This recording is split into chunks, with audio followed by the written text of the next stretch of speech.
เอาเนาะพี่น้องกราบสบายดีและสวัสดีเด้อพ่อพี่น้องเนาะซึ่งสำหรับคลิปนี้บ่พรก็สิได้มาอัปเดตทางสร้างเพิ่นเฮ็ดเฮือนน้องไก่ทองเนาะพี่น้อง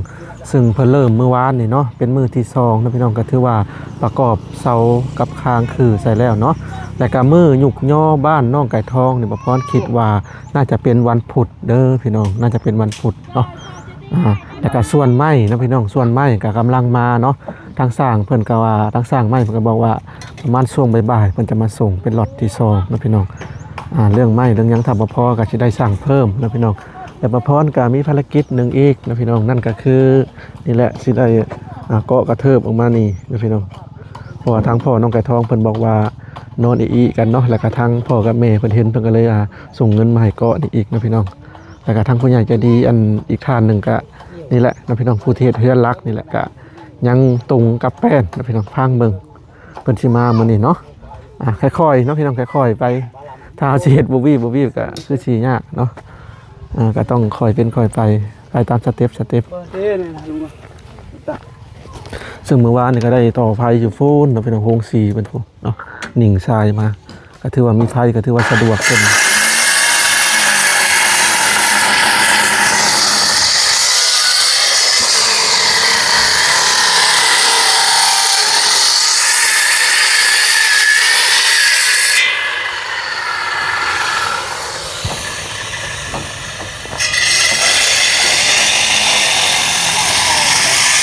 มีไฟก็ถือว่าเฮ็ดงานได้ไวขึ้นนะพี่น้อง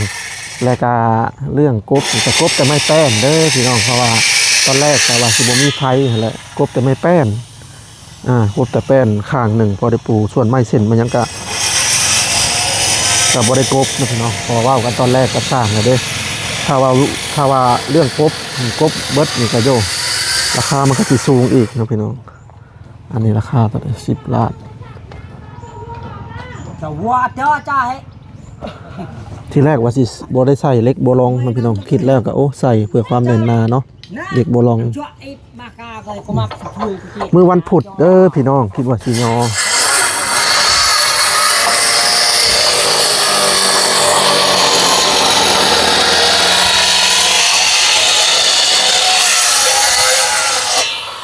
สบายดีสั่งใส่เล็กโบลองบ่ไปมาลองวันพุธเด้อสิยอขึ้นวันพุธอันนี้อีกวันพุธใกล้จะถึงนี่ละมื้อนี้ก็น่าจะแล้วเนาะประกอบมื้อนี้บ่คันใหม่มีกันแล้วยันใหม่บ่มีแล้วไม่เพิ่นว่าสิมาส่งประมาณสักบ่ายกว่ามันบ่พอใหม่เด้แต่มื้อนี้ก็สิเคิงไว้เนาะตัดมันเส้นตัวนี้ก่อนเอาเส้นตัวนี้ใช้เลยบ่ใช้เลยแล้วเจ้าสั่งใหม่เด้เส้นตัวใดนะนี่มันบ่พอเด้เอาเส้นตัวนี้แต่มันใส่กันได้เนาะได้เพิ่นจ้ะไม่แต่เอาตัวใดใส่ได้ก็ใส่ไปก่อนแล้วก็สิสั่งมาใหม่กำลังก็ได้ยันมาแล้วนะพอตอนแรกก็จับไปใส่ตัวนำแน่พี่น้องก็เลยว่าไหลยังไงนะก็คือไม่มาใช้ได้ก็เห็ดสำนั่นไม่บ่พอกับไหลตำลังกับช่างมาใส่เล็กบ่ลองกับเพื่อความเนียนหนาเนี่ยตัวละ10,000 กีบเล็กบ่ลองแหวนอีก5,000ตัวละ15,000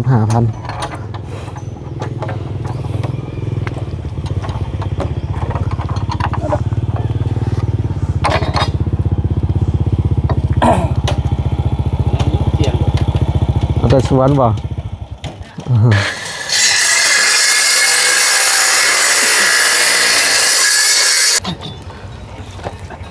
เรื่องรายการ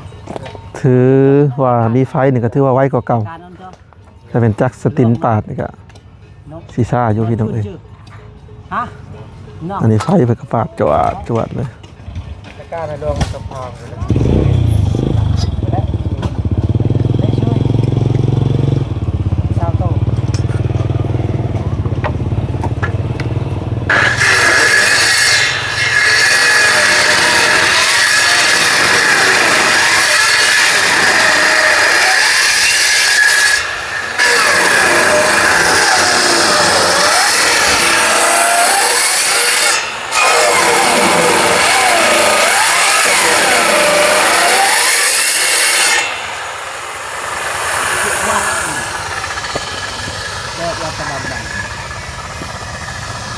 มื้อนี้วันอาทิตย์อีกประมาณ2วันก็สิทำการเนาะ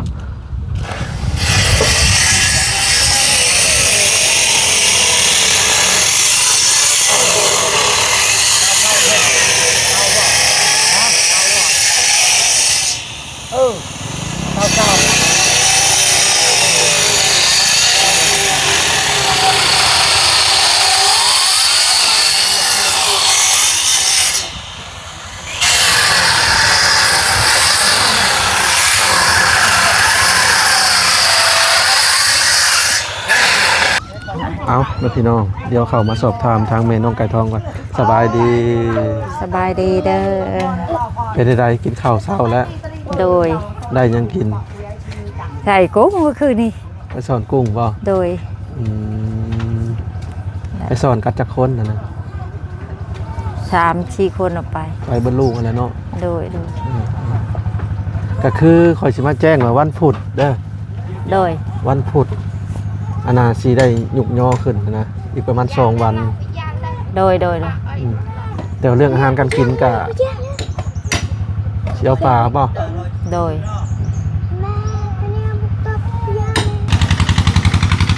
ก็คือสิได้เอาปลาเนาะ โดย ย่อสู่แขกคนกิน โดย เมื่อวันพุธเนาะพี่น้องถึงว่าสิตกลง เพราะว่ามื้อนี้ก็ทั้งสร้างเพิ่นก็ประกอบแล้วแล้วก็สิเครื่องแล้ว โดย ส่วนบ้านน้องดิดากัญญากะอาจจะเป็นมื้อวันพฤหัส โด ห ย รือว่าจังใดหรือว่ายุกพร้อมกันก็ต้องพังเบิ่งก่อนนะพี่น้องเป็นได้อันพอหน้าน้องไก่ทองไปใช่ ลงไปไล่งัวอยู่เขาสวน อยู่เช่มันเข้าสวนมันกินมัน มันไทยมันตัวเองบ่ บ่แล้วมันแม่เปิ้น จะเผาให้เรา โดย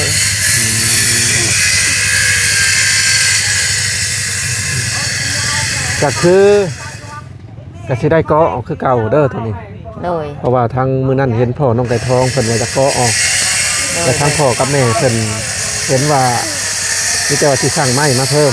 โดย มาเกาะออกอีกเกาะออกประมาณ3เมตรแล้วพี่น้องก็ให้เพิ่นอยู่ โดย ทำเฮือนเพิ่นแล้วเนาะ โดย บางทีเฮือนเจ้าก็สิได้จะโค้งห่างก็ยังบ่แล้วก็ให้เพิ่นอยู่นี่ก่อนพี่น้องเอ้ย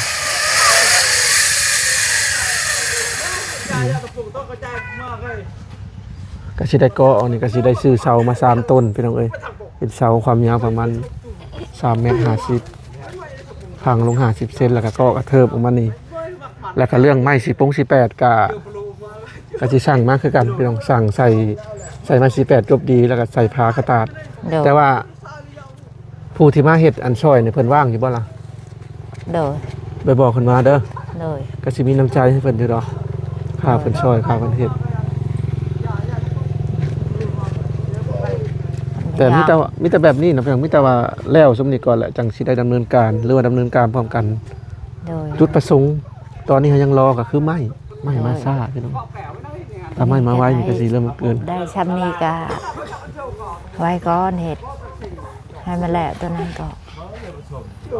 เนาะ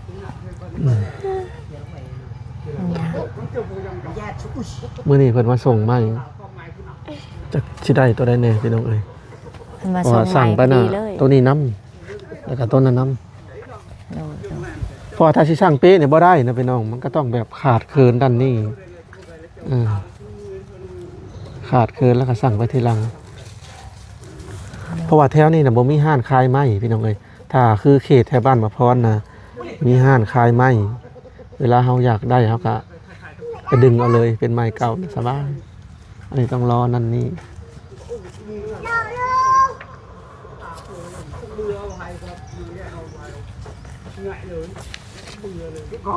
เป็นได้ได คือจะมาซึ้งสลังนอนบ่อิ่มบ่ อิ่มนอน คิดเรื่องใดอันนี้ บ่ได้คิดหยังแต่ว่าคอยอยู่หันสะดวกฮะ สะดวกสบายแล้ว อืม ดีใจ ไม่ได้คิดหยัง เจ็บดีใจจนว่าบ่ออกว่าซั่นซะ โดย สลึงสลัง เป็นเลย บ่คิดว่าสิได้ตั้งเฮือนขึ้นเนาะ โดย แต่จริงๆแล้วอันนี้ก็พ่ออยู่ถ้าแม่นได้ก่อกระเทิบออกมานี่แต่เพิ่นก็ โดย เฮือนเพิ่นหลายคนก็เลยสิตั้งขึ้นนี้ โดย สิได้ย่อขึ้นแล้วพี่น้องเอ้ย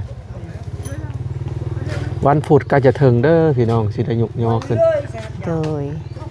ก็เจ้าไปเว้าคนเนาะ โดย เว้าคนประมาณ10กว่าคนก็ได้ละ13 14 15คนแต่วันหนึงเข้าเพื่อเพิ่นเฮ็ดอาหารเนาะ โดย เดี๋ยววันตอนแรกมือวันคารก็สิได้แบ่งเงินให้เพิ่นจำนวนหนึ่งพอได้ไปซื้อของกินป้าคิดว่าจักโลเจ้าวะ จากแล้วยังไม่จาก เฮ็ดลาบ สิหลายปันไดคน 3-4 โล 4-5 โลก็พอแล้วมั้งเนาะ โดยหันบหลายคนหันชี้ให้เราก็พอ อืม ทำนั่นได้ น้องปุ้ยกับน้องนางไปใช่ เอาหลายพูดอยู่ลงตลาดคุณ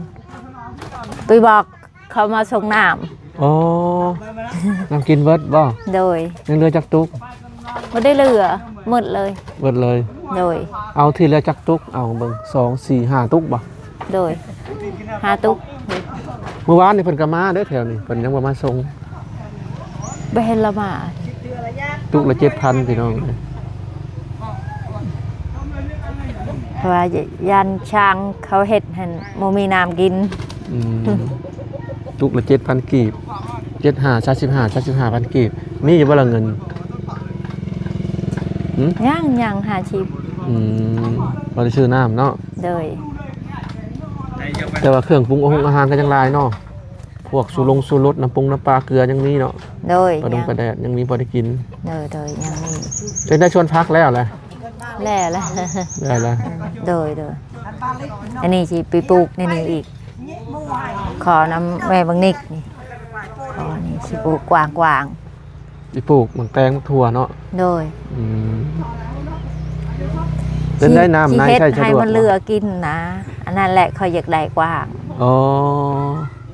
พอมาอยากได้ดินกว้างอยากเฮ็ดให้มันเหลือกิน โดยคันคอยได้ดีงามปลูกมันงามดีคอยก็อยากได้คนแขกมาหาคอยอีกคอยมักแบบนั้น ถ้ามีเงินขอซื้อไปนี่จัก10 เมตร 15 เมตรจังว่าได้เนาะ โดย จะ เวลาก็10 เมตรออกไป10 เมตร 10 ล้านก็ดีกันได้เมตรละล้าน โดย ไปเลาะเบิ่งบนเจ้าสิเฮ็ดสวนนะแดนเจ้าฮอดใช่ก็แม่นอม อันนี้แหละนี่โมเมนต์บ่หลักอันนี้นี่แหละอันนี้เขาว่าเขาแต่เขาแทกหันหลักอันนี้เขาว่าเขาแทกนี่พลอยนางว่าเขาแทกนี่หลักอันนี้บ่ฮอดและมาช่วยหัน บ่เป็นหยังดอกเฮาฮู้ขนาดอยู่ โดย 15คูณ25เด้ โดย ถ้าแม่นได้ย้ำออกไปจัก10 เมตรเนาะ โดย สิกว้างขวางได้ล่ะ โดย 10 เมตรก็สิอยู่ประมาณนี้พี่น้อง อย่าขอปลูกอันนี้ ขอให้มันกว้างพูนอย่าเฮ็ดอันนี้พูน โอ้เตรียมไว้แล้ว โดยเตรียมหมดแล้วอันนี้หมดแล้ว แดนฮอนหัน โดย ถ้าเป็นได้ต่อมาพี่โอ้พอดีเลยพี่น้องพี่กุกพี่ไม่ใช่ได้กว้างเกิน โดยเขาเทินว่ามีน้ำอยากได้หันไปหาบเอาหันไก่หันไปบ่ได้ ปลูกจนเรือกินใช่ไหมกินน้ำเด้อ โดย มักแตงมักถั่ว โดย มักถั่วห่วงแล้วบ่มักถั่วที่ตอนเจ้าอยู่พุ่นน่ะคือว่าได้มักถั่วเลยมันห่วงแล้ว ได้มักถั่วกะมุดควายกินแล้ว อ๋อ ไล่ได้คนบอกควายกิน อันนี้ก็มุดควายกินฮันบอกเขาว่าค่อยเก็บมือได้ฮันค่อยได้แล้วเป็นกระสอบ ถั่วฮะ โดยอันนั้นแหละเขาว่าค่อยอุกจนเคยเชียร์ใจควายบดกิน ควายเข้าไปกินมักถั่วเนาะ โด เสียดาย ย เด้ โดย อันนั้นแหละคอยเฉดายย้อนยังเฉดายบ่ได้ขายช้ำบ่ได้เฮ็ดแม่อาปนก็ลงไปเก็บเอาเขาว่าเฮ้ยเอ้ยเจ้าจะกินหันลงเก็บเอาเด้อเก็บลายโลดเขาว่าคันเจ้าจะกินก็เก็บเอาลาย ช่วงที่เพิ่นอยู่บ่อนสถานที่กับเจ้าน่ะก็ได้กินมักถั่วน้ำเพิ่นลายอยู่พี่น้องเพิ่นเอาให้เทื่อละเทื่อทีนี้ควายกินมาละปลูกไม้เนาะบัดนี้โดย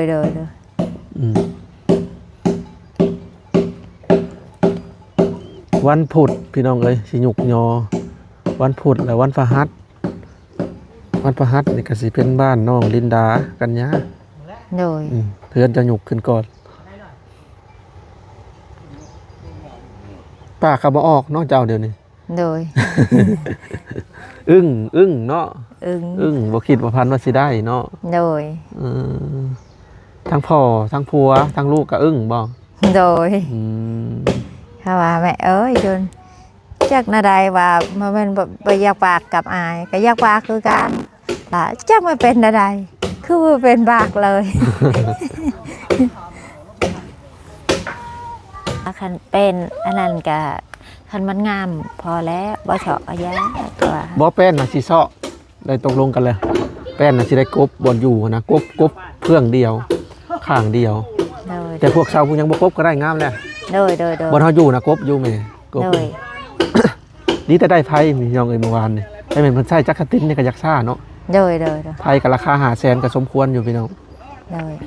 แต่ว่าบ้านน้องลินดาก็สิให้เพิ่น500,000คือกันจริงๆแล้วเพื่อเฮ็ดแล้วนั่นก็ราคาก็ประมาณนี้ล่ะ2-3 แสนลักหัวกับกองอาลาดอยู่พี่น้องเพราะว่าผู้ใดบัดเฮือนเพิ่นแล้วผู้ใดจักสิให้เพิ่นพังเนาะให้มันแล้วก็ร้อนจังลักก็มีแต่ลักใหญ่ๆพี่น้องเอ้ยลัก 35,000โดยมีแต่ไม้งามๆใหญ่ๆมีแต่ไม้แก่นๆเลยมีแต่ว่าบัดบัดแล้วเฮือนก็สิให้เพิ่นพังนิ่งเพียกจบดีเป็นจัดส่วนเนาะโดยหันค่อยสิเฮ็ดหันแต่ละมาให้รักให้แล้วเคยเฮ็ด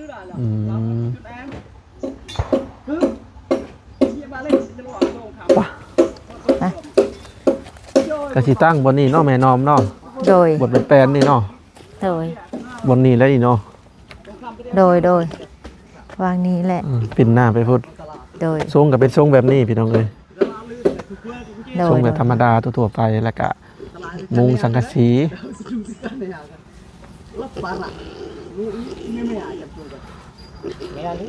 วางนี้แหละวางนี้แหละชิตังเพื่อนนี่ปอนตังหันไหมบางลิงให้กว้างๆนะหันกระปะไว้บนเด็กน้อยอิน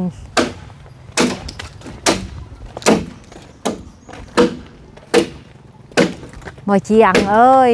เกเละเราไป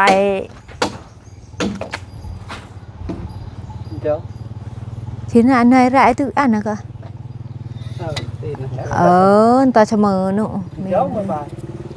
ตาก็ขึ้นไปตะบนตาเสมอไปเชียงเลยเดี๋ยวเราไปตาบนไปเดี๋ยวเลยลายอ่อนเสมอกันเลยแล้วก็เสมอจื้อก็ไปไม่ไปป่ะเดี๋ยวผมทิ้งแกะเลยนะตะวันทิ้งแกะดีมาไกลดีใส่ราคาคุกหรือใส่ราคาแบบได้สังกะสีแบบได้สังกะสีธรรมดาสังกะสีธรรมดานะกับโมหูคือกันอันนี้พังเบิ่งก่อนว่าเขาว่าประมาณ10 ซองนั่นแหละเขากะเบิ่งได้ยังบ่ได้แทกขึ้นแทกจะรู้แล้วแต่ว่าถ้าอโลซิ่งนี่ตกอยู่ประมาณเฮือนหลังซะนี่นะ8-9 ล้าน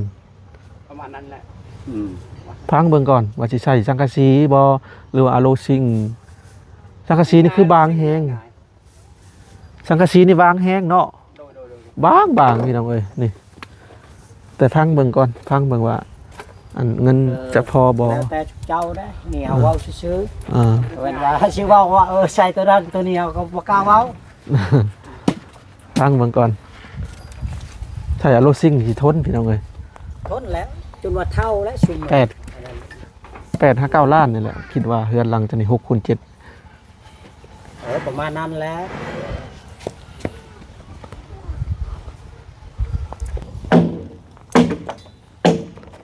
ถ้าได้ใส่อะโลกซิ่งนี่คักพี่น้องเอ้ย chó bờ cái chá chó chó bờ ní chó bờ rồi về chá đó chip tay được rồi à มาแต่จักโมงซะ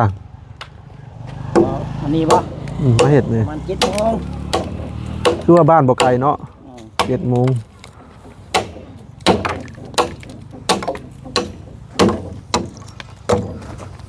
โอเคพี่น้องเอ้ยสำหรับคลิปนี้บ่พรก็สิได้ขอตัวจบคลิปเพียงเท่านี้ก่อนนะพี่น้องก็มีแต่ว่าติดตาม EP ต่อไปเด้อเนาะ EP ต่อไปก็สิได้มาอัปเดตคือเก่าพี่น้องเอ้ยบ่พรตกลงก็คือวันพุธจะหยุกยอเนาะวันพุธก็จะถึงอีก2 วันพี่น้องก็ให้เพิ่นไปหาชาวบ้านมาหยุกซอยประมาณ10 กว่าคนนี่แหละแล้วก็ซื้อปลามาเพื่อต้อนรับแขกเอาพี่น้องไปก่อนเด้อสบายดีและสวัสดี